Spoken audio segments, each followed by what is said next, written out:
20 octobre débute donc la virée de Galerne. Laroche-Jacquelin, qui devient le nouveau général en chef, mène désormais les troupes en territoire breton. Rapidement, il sera rejoint par les Chouans bretons.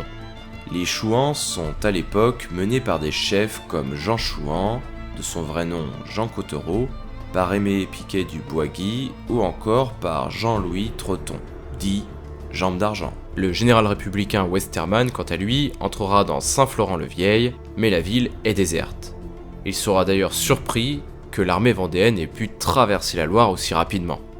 Marchant, les Vendéens vont prendre de nombreuses villes en Bretagne. Laval le 23 octobre, puis Fougères le 4 novembre. Cependant, ce même jour, Lescure, qui était blessé depuis la bataille de Cholet, meurt. Il avait participé à l'élection de Laroche-Jacquelin comme nouveau généralissime. Néanmoins, comme Bonchamp, il finit par succomber à ses blessures. Le 14 novembre, les Chouans et les Vendéens attaquent Granville. La bataille sera longue et très laborieuse, et en définitive, les républicains réussiront à défendre la ville. Les Vendéens échoueront devant les murs de Granville. Désormais seuls, loin de leur territoire, les Vendéens vont prendre la décision de se replier. L'objectif sera désormais de repasser la Loire pour retourner en Vendée. Le 2 décembre, ils attaquent Angers, mais c'est encore un échec. La situation se complique à l'époque puisque les républicains, avec notamment à leur tête Westermann, les poursuivent sans relâche. L'armée marche à l'époque difficilement et les traînards sont abattus par les républicains. Le 5 décembre 1793, Charles-Aimé de Roiran, le vétéran des chefs vendéens, meurt des suites de ses blessures. Le 8 décembre, un combat a lieu à Baugé et à la Flèche. Mais ces batailles se déroulent mal et finalement les Vendéens retournent au Mans. Ils sont à l'époque totalement affamés. Les Bleus vont alors massacrer les retardataires. L'armée vendéenne est presque défaite. Jacques-Nicolas Billaud-Varenne, au nom du Comité de salut public, écrira aux armées républicaines « Frappez simultanément et frappez sans relâche jusqu'à ce qu'enfin cette race impure soit anéantie. » Le 12 décembre, les républicains décident de mettre fin à cette armée vendéenne en attaquant Le Mans. Une bataille va alors avoir lieu au petit matin. Laroche-Jacquelin et Talmont vont tenter de tendre une embuscade dans les bois situés près de la ville. Les cavaliers de Westermann sont alors surpris et battent en retraite. Cependant, le reste de l'armée républicaine finit par arriver et les Vendéens doivent se replier dans la ville. Le général en chef des républicains, Marceau, arrive à son tour sur les lieux de la bataille. Kléber, avec les troupes de l'armée de Mayence, le suit de près. Marceau voulait alors attendre l'arrivée de l'ensemble des troupes avant de passer à l'attaque. Mais Westermann, toujours aussi impatient, va lancer quand même ses troupes à l'assaut. Marceau le suivra finalement et l'armée républicaine entre dans le Mans à la tombée de la nuit. Les Vendéens sont alors totalement désorganisés et le chaos va régner dans la ville. Durant toute la nuit, des combats acharnés auront lieu. Laroche-Jacquelin, qui constate que tout est perdu, ordonne alors la retraite. Néanmoins, il va rester avec une petite troupe pour protéger la retraite des survivants. Ces derniers se dirigent vers Laval. Cependant, Laroche-Jacquelin ne pourra pas permettre à tous les Vendéens de se replier. Une grande partie des blessés, des femmes et des enfants s'étaient alors réfugiés dans les maisons. Ils seront délogés et mis en pièces par les soldats républicains. La bataille tourne alors en massacre.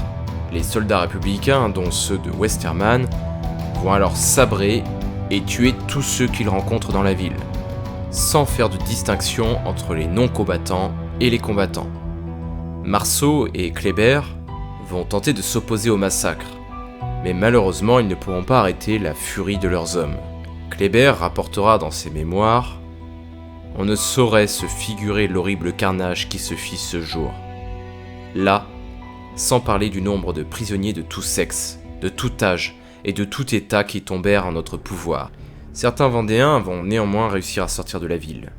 Les Vendéens qui sont capturés à l'extérieur de la ville sont ramenés à l'intérieur et exécutés. Westermann, de son côté, se lance à la poursuite des fuyards. Tous les traînards seront encore massacrés. Une partie de l'armée vendéenne réussira néanmoins à atteindre Laval. Westermann ne tentera pas de prendre d'assaut la ville. Avec du recul, on peut dire que la bataille du Mans était plus un massacre qu'autre chose. Les républicains ont massacré de sang-froid des femmes, des enfants, des blessés, qui n'avaient aucun moyen de se défendre.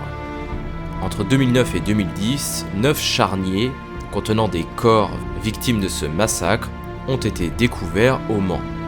Toujours en décembre, le Vendéen Augustin de Hargue est capturé lors de la bataille d'Entrain. Il est alors amené par les Bleus à Rennes et sera guillotiné. Le 16 décembre, les survivants tentent de repasser la Loire. Stofflet et La Roche-Jacquelin doivent alors faire face à une armée des Bleus qui contrôle tout le fleuve. Impossible de traverser. Ils tentent donc de progresser vers l'ouest en essayant de trouver un moyen de passer. Cependant, la situation est de plus en plus critique. Les combattants sont décimés par la maladie et les traînards qui n'arrivent pas à suivre l'ensemble du groupe sont sabrés par les soldats de Westermann. Finalement, La Roche-Jacquelin et Stofflet tentent de construire des radeaux pour pouvoir traverser. Néanmoins, 400 seulement réussiront à passer. Les autres sont rattrapés assez rapidement par Westermann. Le gros des troupes vendéennes se replie alors sur Savenay, où ils seront alors écrasés par l'armée républicaine le 23 décembre 1793. Durant la bataille de Savenay, l'héros qui menait les troupes sera tué. Westermann sabrera tous les Vendéens en fuite et effectuera un véritable massacre sur les femmes et les enfants. Il déclarera au comité de salut public ceci: « Il n'y a plus de Vendée. Elle est morte sous notre sabre libre avec ses femmes et ses enfants. Je viens de l'enterrer dans les marais et les bois de Savenay.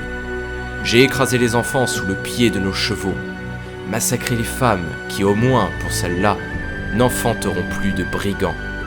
J'ai tout exterminé. Nous ne faisons pas de prisonniers car il faudrait leur donner le pain de la liberté et la pitié n'est pas révolutionnaire. » Westermann, général républicain. Selon Gabory, un délire de sang et de sadisme va s'emparer des soldats. Ils se réservent comme butin de guerre les femmes les plus distinguées et les religieuses. Ils dépouillent les cadavres de leurs vêtements et les alignent sur le dos. Le représentant Benaban dira « J'ai vu des cadavres sur le bord du chemin, une centaine qui étaient nus et entassés les uns sur les autres, à peu près comme des porcs qu'on aurait voulu saler. » Béjari dira « Ils vont jusqu'à introduire dans le corps des victimes des cartouches auxquelles ils mettent le feu. » Quelques Vendéens réussiront cependant à survivre. Ils sont capturés et emmenés dans les prisons, notamment de Nantes. Cependant, ils sont rapidement exécutés par la guillotine, également appelée le rasoir national, sans jugement. D'autres encore seront tués de façon plus terrifiante encore.